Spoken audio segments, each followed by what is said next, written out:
क्या निषेचन एवं अंतरोपण है। तो ये निषेचन क्या होता है, तो आगुणित नर शुक्राणु, क्लियर है, जो कि आगुणित होता है, क्लियर है। और इसी तरह मादा जो अंडे होते हैं, जो ओवम होते हैं, वो भी आगुणित होता है। इन दोनों युग्मकों यानी कि गैमीट्स के संयोजन को ही क्या कहते हैं, निषेचन कहते हैं, जिसके फलस्वरूप द्विगुणित युग्मनज जाइगोट का निर्माण होता है। तो निषेचन के फलस्वरूप किसका निर्माण होता है, तो युग्मनज यानी कि जाइगोट का फॉर्मेशन होता है। स्तनियों में फैलोपियन नलिकाओं में ये क्रिया संपन्न होती है। मीन्स ये जो द्विगुणित युग्मनज का निर्माण होता है, ये किस नलिका में होता है, तो फैलोपियन नलिका में संपन्न होती है प्रक्रिया, क्लियर है। अब देखिए यहाँ पर ये चीज हो गया, फैलोपियन नलिका में ये क्रिया शुरू होती है, जिसको अंडवाहिनी भी कहते हैं। निषेचन के पूर्व अंडे से फर्टिलाइजिन का स्रावण होता है। देखिए ये जो अंडे होते हैं, ओवम होते हैं, उनसे क्या होते हैं, फर्टिलाइजिन का स्रावण होता है। ये शुक्राणु की सतह पर एंटी फर्टिलाइजिन नामक ग्राही से क्रिया करता है, जिसके फलस्वरूप दोनों में आसंजन हो जाता है और निषेचन के समय एक्रोसोम हाइल्यूरोनिडेज एंजाइम का मोचन होता है। यहाँ पर कौन सा एंजाइम का मोचन है, हाइल्यूरोनिडेज एंजाइम, ये जो कि अंडे को घेरे हुए कोरोना रेडिएटा में उपस्थित हाइल्यूरोनिक अम्ल को घोल देता है। अब देखिए नेक्स्ट क्या है, निषेचन के 24 घंटे से युग्मनज में विदलन की प्रक्रिया प्रारंभ होती है। जो जाइगोट होती है यानी कि 2n, इसमें क्या होता है, क्लीवेज, विदलन की प्रक्रिया प्रारंभ होती है। फिर युग्मनज का समसूत्री विभाजन द्वारा, अब यहाँ क्या होता है, यहाँ पर होता है माइटोसिस, है ना। माइटोसिस यानी कि समसूत्री विभाजन द्वारा लगातार बढ़ती हुई संख्या और घटते आकार की कोशिकाओं में सतत विखंडन, है ना, जो कि विदलन कहलाता है। यही जो विखंडन तोड़फोड़ होता रहता है, इसी को क्या कहते हैं, विदलन। फिर विदलन के फलस्वरूप बनी कोशिकाओं को कोरक खंड, ब्लास्टोमेयर्स कहते हैं। उसके बाद जैसे जब विदलन होता है तो कई सारे खंड होते हैं, है ना, चूंकि समसूत्री विभाजन में क्या होती है, 4 कोशिकाएं बनती है ना, तो 16 कोरक खंडों का निर्माण होता है, ये तो पता ही है। और विदलन पीतक की मात्रा व वितरण पर निर्भर करता है, ये डिपेंड करता है पीतक की मात्रा पर। लगातार विदलनों के पश्चात कोशिकाओं की एक ठोस गेंद बन जाती है, जिसे मोरिला कहते हैं। मोरिलाओं में कोरक गुहा यानी कि कोरकपटी अनुपस्थित होता है, यानी कि विदलन के फलस्वरूप क्या होता है, एक ठोस गेंद, और वो जो सॉलिड गेंद की तरह बनता है उसी को मोरिला कहते हैं। तत्पश्चात लगातार विदलन के फलस्वरूप कोरक खंडों के मध्य में एक गुहा यानी कोरक गुहा विकसित हो जाती है, जो कि कोशिकीय स्रावण जैसे कार्बोहाइड्रेट व एल्ब्यूमिन से भरी रहती है ना।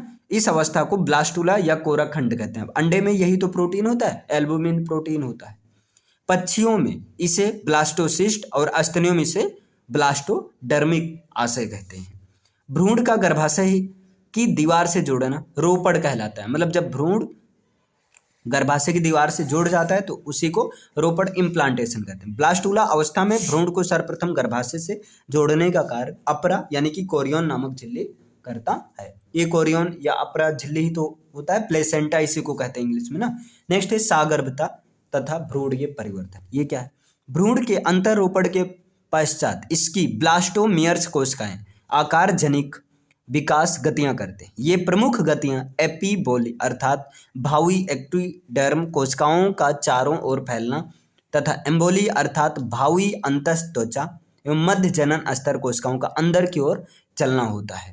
इन गतियों के कारण भ्रूण का गर्भाशय 3 जनन स्तरीय बन जाता है और